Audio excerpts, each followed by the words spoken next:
He jumped onto the bed.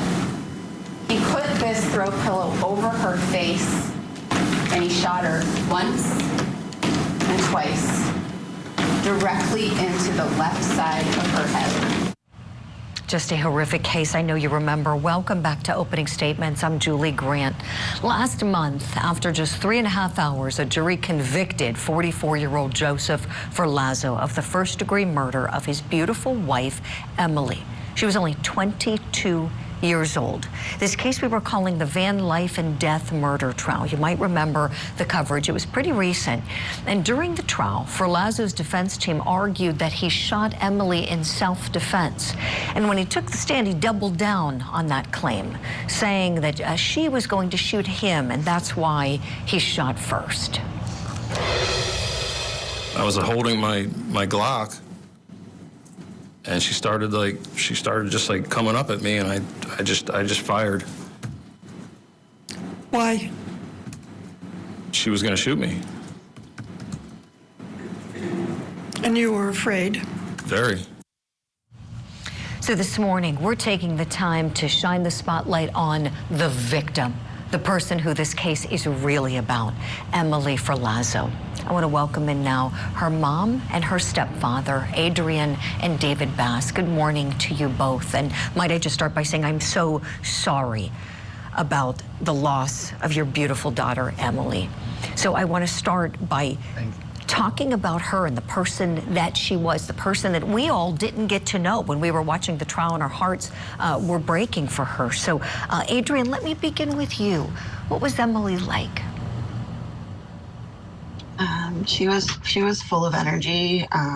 She was always there for her friends if they needed help.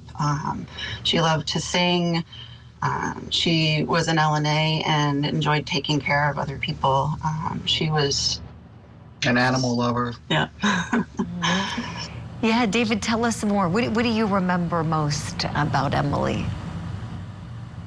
I remember how passionate she was about helping and being involved. She was very outgoing, wanted to be there for everyone, and the kind of person that would go help their ex move just because that's what a good person would do.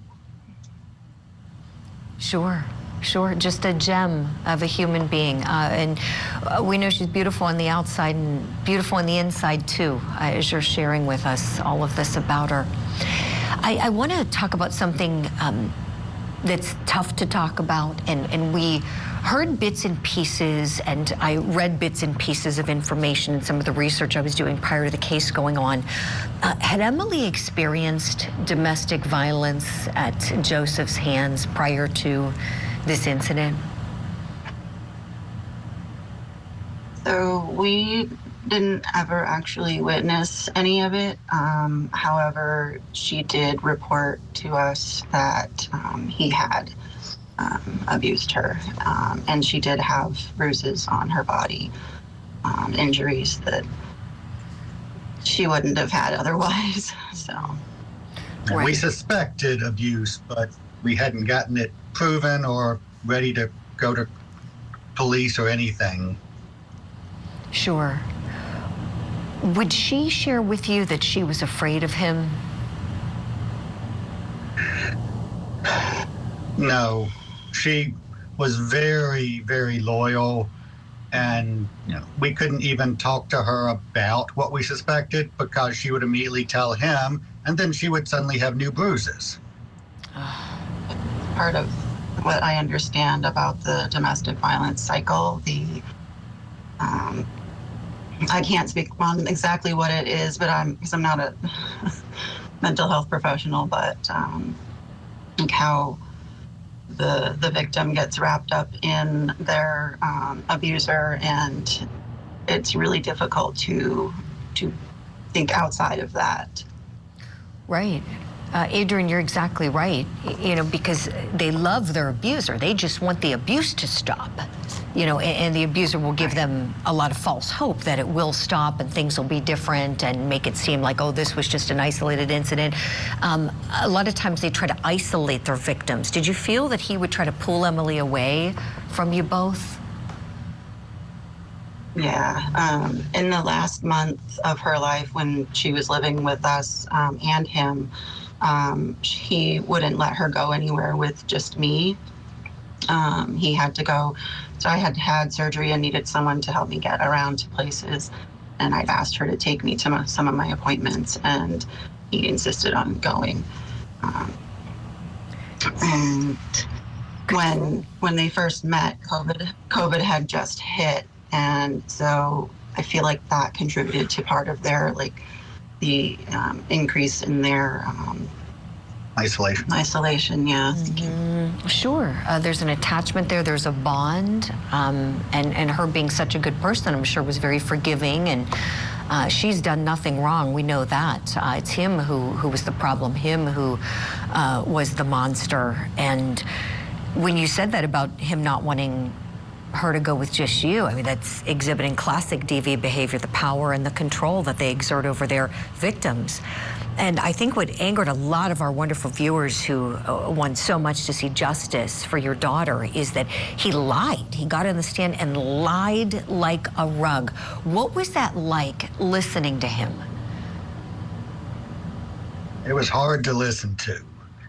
It was obviously a lie. Everyone around seemed to see it, but you couldn't really stop him from lying. You just had to listen to it. It was nerve-wracking. I had to leave at one point. I couldn't sit and listen to him anymore. So. And we were directed to not respond. No, don't make faces at the lies, because the jury would see that. So we had to try and sit there still and listen to this preposterous story. Right, which is so hard. And you both exhibited such grace and class and dignity in the courtroom. That couldn't have been easy. I know the sentencing's coming up soon. Will you both be speaking? We do intend to speak, yes. Good. We have been working on our impact statements for almost a year now. Not ready to give them, but we're trying.